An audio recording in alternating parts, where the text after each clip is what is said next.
Assalamualaikum warahmatullahi wabarakatuh.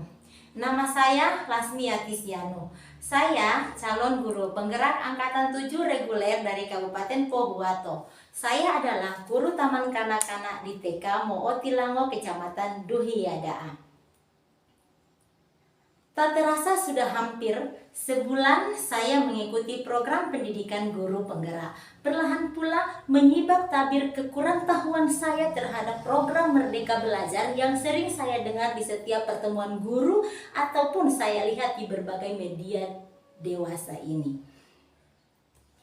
Setelah saya mempelajari modul 1, dapat saya simpulkan bahwa program Merdeka Belajar berakar dari pemikiran Ki Hajar Dewantara melalui teori bahwa pendidikan itu menuntun segala kekuatan kodrat yang ada pada anak agar mereka dapat mencapai keselamatan dan kebahagiaan yang setinggi-tingginya, baik sebagai manusia maupun anggota masyarakat.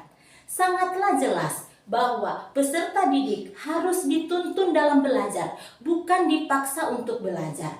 Maka untuk mencapai hal ini, saya sebagai guru tentunya wajib mengenal diri sendiri terlebih dahulu. Di samping kita diharuskan untuk mengenal karakteristik peserta didik. Cara guru mengenal diri sendiri tentunya dengan terus belajar. Dengan demikian menandakan bahwa kita sebagai guru adalah makhluk merdeka, yang artinya manusia yang hidupnya bersandar pada kekuatan sendiri dan tidak bergantung pada orang lain. Karena dengan belajar tanpa paksaan, kita akan menemukan banyak ilmu yang akan menjadi kekuatan kita. Dengan demikian, kita tidak mengandalkan orang lain dalam menyelesaikan masalah kita. Ini sesuai dengan teori Ki Hajar Dewantara bahwa manusia merdeka adalah manusia yang hidupnya bersandar pada kekuatan sendiri, baik lahir maupun batin, tidak bergantung pada orang lain. Agar kita dapat menuntun peserta didik menjadi manusia yang merdeka juga, maka perlu kita menyadari bahwa murid diciptakan sebagai makhluk yang memiliki kodrat untuk mereka hidup dan tumbuh, sehingga pendidik tidak bisa menentukan dan berkehendak atas hidup peserta didik. Yang bisa dilakukan oleh pendidik adalah menuntun peserta didik dari segala kehidupannya dengan segala daya dan upaya agar terbentuk cita rasa, karsa, dan budi pekerti murid itu sendiri atau akan berkembang dengan baik. Sama halnya dengan petani yang menanam padi. Sang petani tidak bisa mengubah padi menjadi jagung agar hasil panen melimpah dan bermanfaat untuk orang banyak. Akan tetapi yang bisa dilakukan oleh petani adalah merawat padinya dengan penuh ketulusan, keikhlasan, dengan segala kemampuan yang dimilikinya. Sebagai guru sekaligus orang dewasa, kita harus bisa menuntun peserta didik sesuai dengan kodrat alam dan kodrat zaman. Di mana dalam menuntun sesuai kodrat alam, yakni menuntun peserta didik sesuai dengan latar belakang keluarga dan budaya sekitar tempat tinggal anak. Dan kodrat zaman adalah menyesuaikan proses menuntun dengan keadaan zaman di mana anak berada. Dengan demikian, anak terlindung dari berbagai pengaruh yang dapat membahayakan jiwa anak itu sendiri. Agar dapat mengaplikasikan peran sebagai penuntun, maka pendidik harus selalu berpegang teguh pada metode menuntun, yakni sistem Among, yang memiliki 3 prinsip atau dikenal dengan semboyan pendidikan Ki Hajar Dewantara, yaitu ingarsa sung tulada, di depan sebagai pemberi teladan, ing madya mangun karsa, di samping sebagai pembangkit semangat, dan tuturi handayani, di belakang sebagai motivator. Dengan demikian, guru dapat menerapkan pendidikan yang berhamba pada anak, dalam artian adalah sesuai dengan kebutuhan anak. Dengan pendidikan yang berhamba pada anak, pendidik dapat menebalkan kodrat baik anak melalui pengetahuan yang diberikan pada sang anak. Karena anak bukanlah kertas putih, lingkungan sebagai penodanya, sebagaimana teori tabula rasa.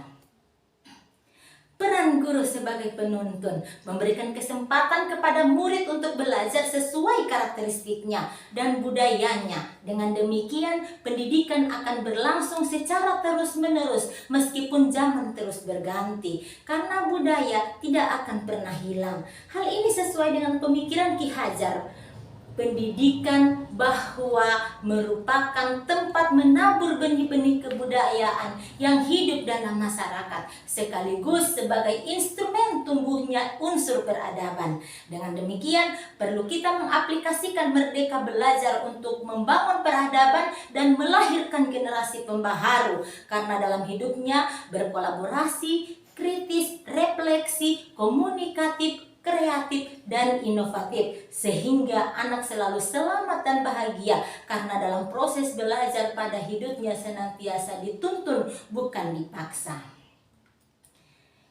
Ilmu ini sungguh sangat membuka cakrawala berpikir saya. Sebelum saya percaya dengan teori tabula rasa, di mana anak adalah kertas kosong, lingkungan dan keadaan yang memberikannya coretan, sehingga dalam pengaplikasian di lapangan saya sering mengalami putus asa tatkala capaian pembelajaran tidak sesuai harapan, karena saya memandang keberadaan saya sebagai guru adalah satu-satunya sumber belajar, sehingga saya menganggap bahwa metode yang saya gunakan sudah tepat tanpa memperhatikan segala kebutuhan anak. Berbagai diklat yang saya ikuti banyak memberikan informasi tentang pendidikan yang berpusat pada anak. Namun setelah kembali ke lembaga, menjalani kembali rutinitas, berbagai hal yang menyangkut pendidikan sesuai dengan kebutuhan anak tidak bisa diaplikasikan. Yang berubah dalam pemikiran saya setelah mempelajari modul ini adalah memposisikan diri saya sebagai penuntun, sehingga saya selalu menjaga lisan dan tindakan agar menjadi teladan bagi anak didik saya. Mulai berpikir positif agar selalu semangat, sehingga semangat itu dapat menular dan memotivasi orang lain, terutama rekan kerja di sekolah, dan bukan berfokus pada hasil capaian, melainkan pada proses pembelajaran, sehingga Merdeka Belajar benar-benar teraplikasikan. Dengan berubahnya pemikiran saya tentang peran guru dan pembelajaran peserta didik di zaman Merdeka Belajar, maka saya akan segera mengaplikasikan kembali materi-materi yang pernah saya ikuti saat pelatihan-pelatihan pendidikan terkait materi pembelajaran berpusat pada anak. Kembali menerapkan proses saintifik yang pada tahapan akhirnya adalah mengkolaborasikan dengan budaya setempat. Terima kasih dari saya, lebih dan kurangnya mohon dimaafkan. Wabillahi taufiq wal hidayah. Assalamualaikum warahmatullahi wabarakatuh.